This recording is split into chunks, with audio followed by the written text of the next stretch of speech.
You're watching Badass Lady Folk. I'm your host, Christine Stoddard. In this episode, I'm overjoyed to welcome Amancai Biraben. Hey! Hi. How are you doing? Doing well. How Your are you? first ever interview! Yes.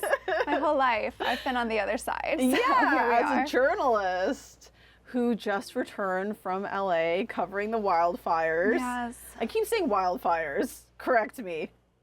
No, there were all these rumors of arson. So what's the latest on that? I mean, I think that that's kind of like a dodgy line. I mean, the conspiracy theories that's been a whole nother wildfire of its own. Oh my God. But I mean, the main theory that I've heard for the Palisades fire was one ember that was just chilling there for a while from a firework. And then the combination of dryness and lack of water and high winds just set it going. So, I mean, it's maybe not, I mean, that has some human relationship, but it's definitely not like, oh, let me light this whole thing on fire.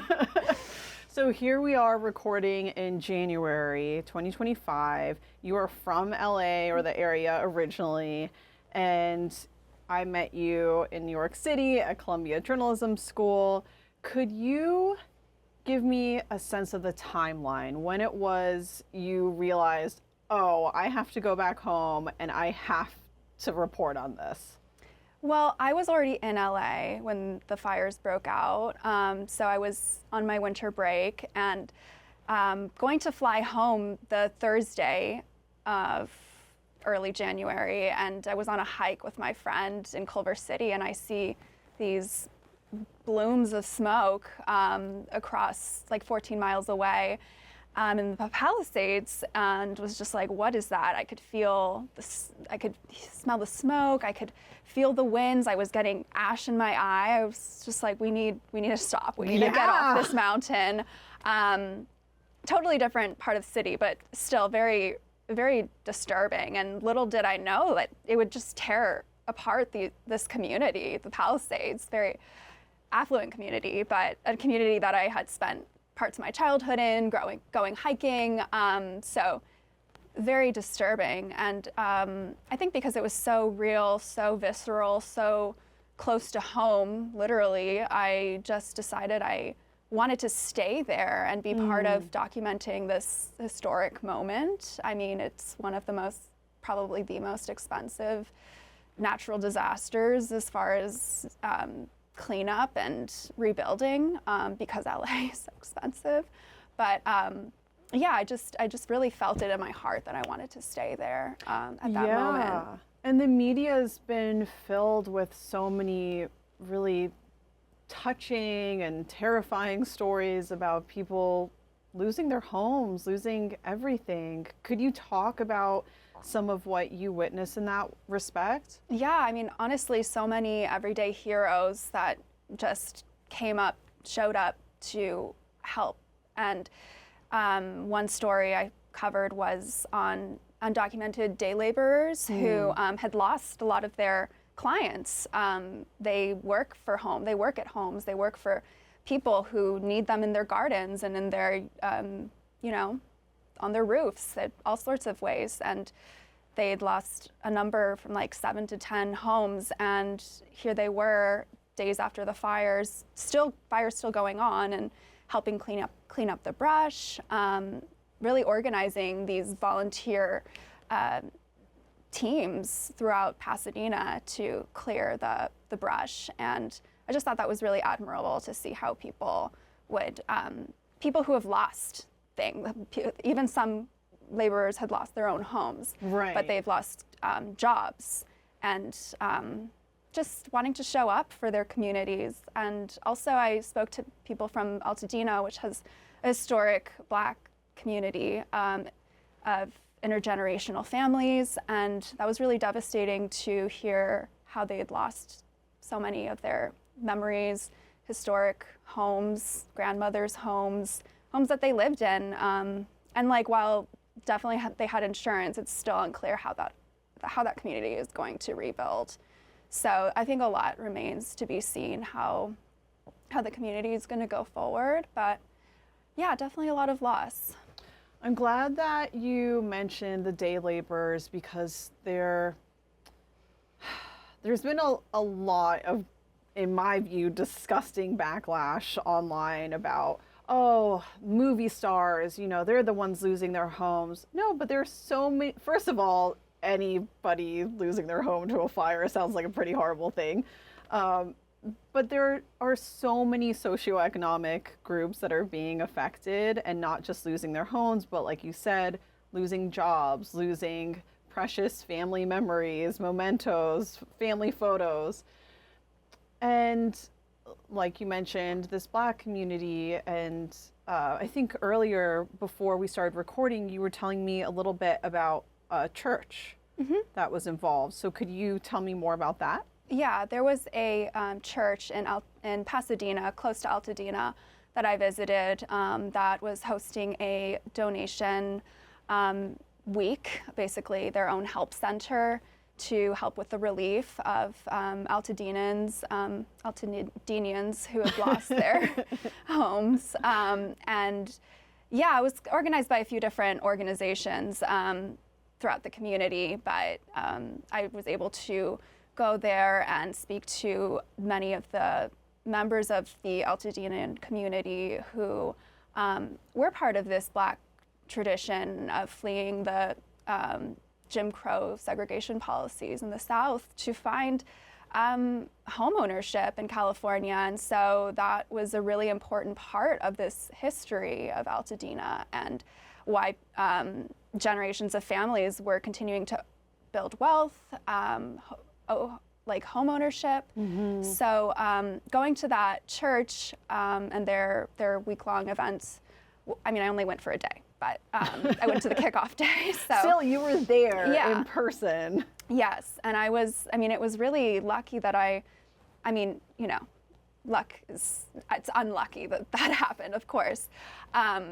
I just felt like I was there though, and it's not like I was back in New York.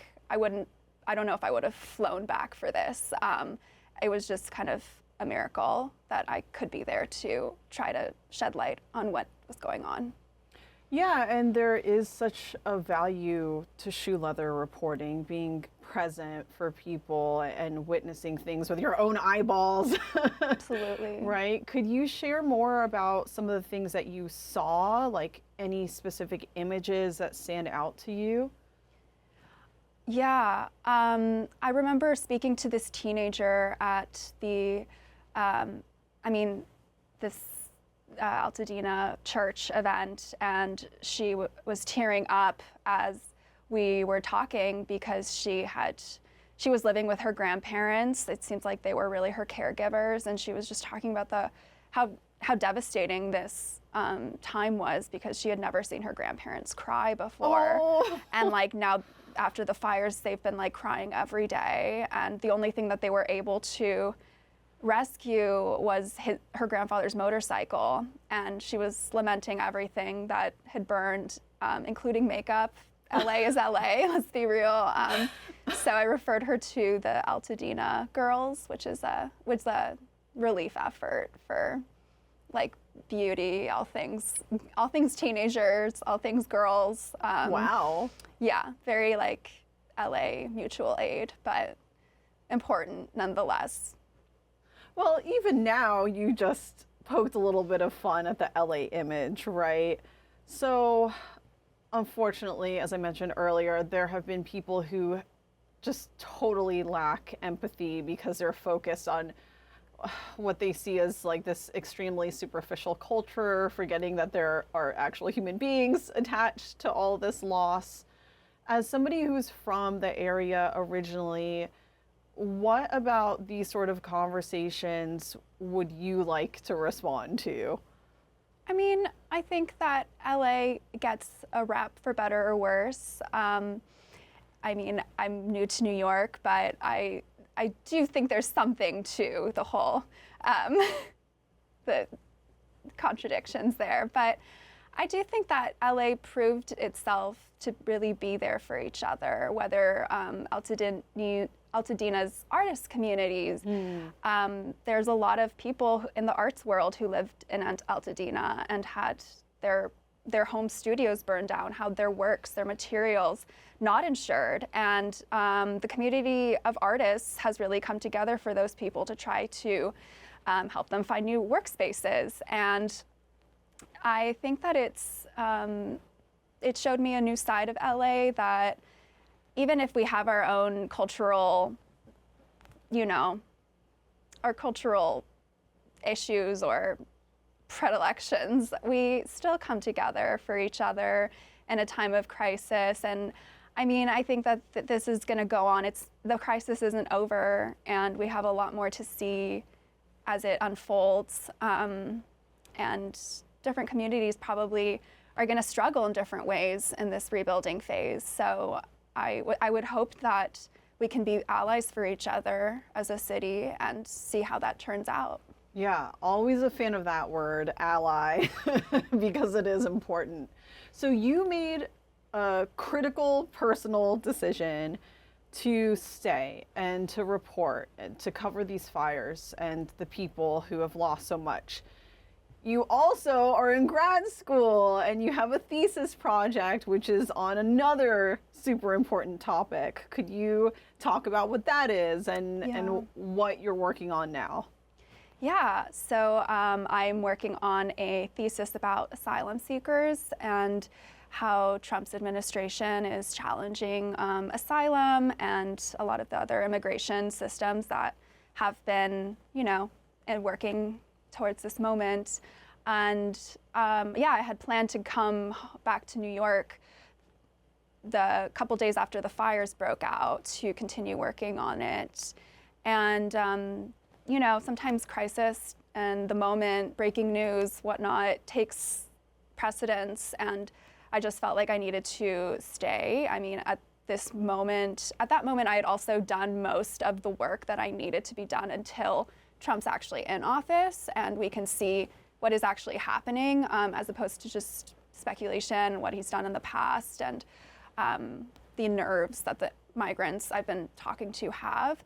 So it made sense for me to stay and actually work on something tangible. But, it's still like daunting coming back to, I literally flew back like the day of the inauguration. And so it's like going from one story to another and really jumping into something totally new. And I think that can be a little overwhelming, but it's a skill that you build. I think we have to be dexterous like that, ambidextrous. Yeah, for sure. And for your thesis, for the story on asylum seekers, you found this family who was willing to share a lot with you, it seems like. Could you talk about them? Yeah, I met them while I was taking my original reporting class, Reporting 101 or whatnot for first semester. I was looking into some of the New York City asylum shelter restrictions. So basically, there was a 2-month limit for families to stay in shelters, and every 2 months they had to move. So I was kind of looking at, which is brutal. Yeah, and like oftentimes they would go to one and then go back to the original one. Just a lot of hopping around. And so that had been going on for a while, but there was a new ban that went into place early in the school year that was just expanding that kind of limitation to include DHS shelters, which and not simply target the newcomer centers, the relief centers. So I was just looking at how that was going to be something we should think about. And then I also talked about the mental health impacts on students, because there are lots of children in those shelters, and mental health and just overall like well-being. How are they going into a new school year while they have to move every 2 months? Not doing well, right? Yeah, definitely. So unfortunately, the child and the family who I'd been interviewing, she has a lot of stress-induced fevers every time she has to move. I mean, her family has really been moving since she was like 3 years old throughout Latin America trying to find stability. So she's developed a stutter from emotional reasons. How old is she? And she's 8. Yeah. So basically, I wanted to keep working with them once I learned more about how asylum was being challenged and knowing how hard this journey has been for them, and how Trump's administration is going to play into their fates. So I asked her if she was interested in doing a deeper, longer-term project with me, and thankfully she was. I speak Spanish, so that was also a bridge. I don't see how I could have done this without that language. No, not to do such a deep dive and earn trust, right, and get nuances. Oh my gosh. So how is it that you became interested in immigration and asylum seeker reporting in the first place? Yeah, I mean, I feel like growing up in LA, I've always been surrounded by diverse immigrant communities. I grew up, my dad's an immigrant, my dad's from Argentina, and I went to bilingual school since I was in elementary school. So it's just always been part of my world, the immigration process and the reality that people come from all over the world for different reasons. And so I think it's just a human heart kind of, I'm just compelled to understand that as a system and as like a human experience, because it takes a lot of courage to leave your home country and everything you know to try to find something better. And I personally am very compassionate towards the ways people have struggled throughout that system. And yeah, I think it's a story that moves me and is constantly evolving. And I think it's important that we have more reporters on immigration. I mean, even lawyers, there's not enough immigration lawyers. So it's definitely an area that doesn't get a ton of like mainstream attention or interest. So I'm hoping that I can shed light on why it's important to think about. When you went to work at the Associated Press, it sounds like you really began seeing firsthand more what you could do as a journalist using these skills that you have, your family background, your Spanish language. So can you talk about some of the work that you did at the AP? Yeah, as a news associate at AP, I had the honor to work on some stories, and I definitely was gravitated towards immigration stories. It was early Biden era when I started at AP. But, and so there was a lot of shifting in immigration policy. One of the stories I worked on was DACA, the Deferred Action for Childhood Arrivals, being challenged by a court, state courts, Texas and a few others. And it's like being held up for now. I mean, it was weirdly, like a few days ago, finally ruled against, like negatively, but for some reason, I don't know all the details, but. It also seems like it's constantly under threat, and then there's a new change. I know, it's like a constant limbo. But yeah, being able to talk to people who are now like in their 30s, reaching middle age, who were once kids when the dreamers, like that's what you associate when you think of dreamers, but now they're like starting families. And so that was kind of the idea with that story. So I think I was curious in telling stories that just illuminate different aspects of our society and people, and kind of challenge preconceptions about these people. I mean, DACA is a roving policy. These people are growing. We're not just fixed in this one. We're not just a statistic. So right. I shouldn't say we, as in I don't have DACA. They. But they, yeah. So AP also sent you to South Dakota. Why? Yes, I know that Stephen Groves, the South Dakota reporter, had been promoted to work in Congress. So they were looking to fill a spot, and they asked me, do you want to take a 3-month adventure? And I said, yes, why not? So that was just 2 years ago now. But yeah, that was a really great foray into like daily news reporting, especially political reporting, covering the State House. Really a lot of culture shock. I mean, I'd never... Like what? I mean, I'm from LA. I have never lived amidst the snow. So I had to learn how to drive in the snow, you know, little things like that. But, you know, also culturally and politically. One of the stories I worked on was about transgender teenagers kind of grappling with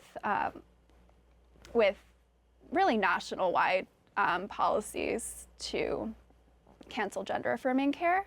So that was I really enjoyed telling deeper stories where there's more of a narrative, more of a human relationship that illustrates a complex and complicated policy. And I really enjoyed that kind of reporting and writing. So I think that's why I'm now continuing to do that with like my thesis, for example.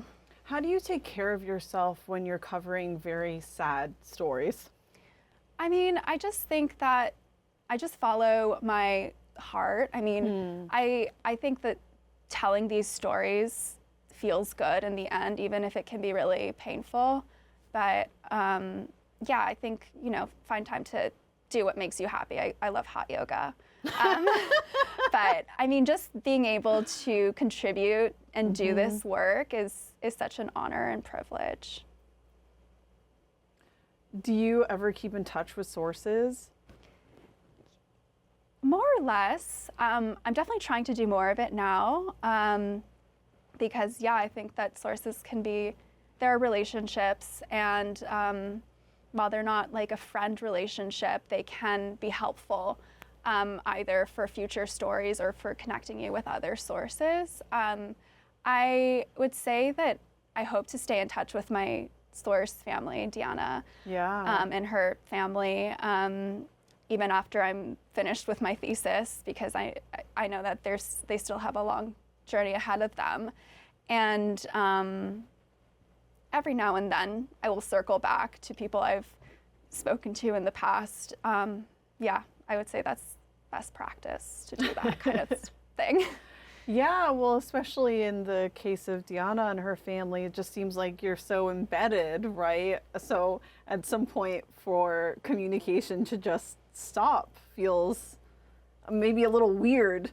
Yeah, definitely. I think there can be like this transactional nature to the way journalists use sources, and I think that is troubling. And I want to be as much of a, you know, I want this to be a mutual relationship where I'm also helping her, not just, she's not just giving me a story, but we're trying to solve a problem together. And yeah, I think the more that we can kind of keep our sources in the loop and continue to check in with them as relevant. I mean, you also don't know if your source wants to be constantly in your life, you know? So yeah, that's true. It's like about keeping a balance.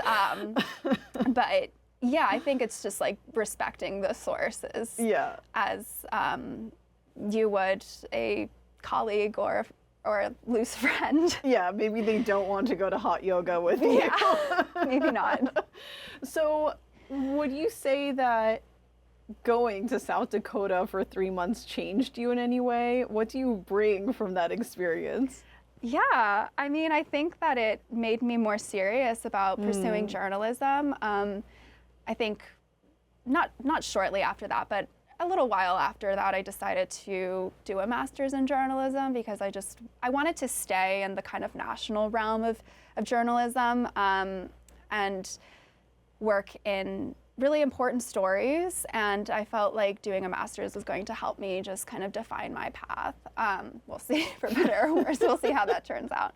But yeah, I do think that it taught me a lot about our country. I mean, I am, as I've said multiple times, I'm from LA, and that is like a bubble. A lot of people think of Californians as being in their own bubble, but we're all in our own bubbles. South Dakotans are in their own bubbles. So I think being able to like go into those bubbles and see how kind of confined they are, or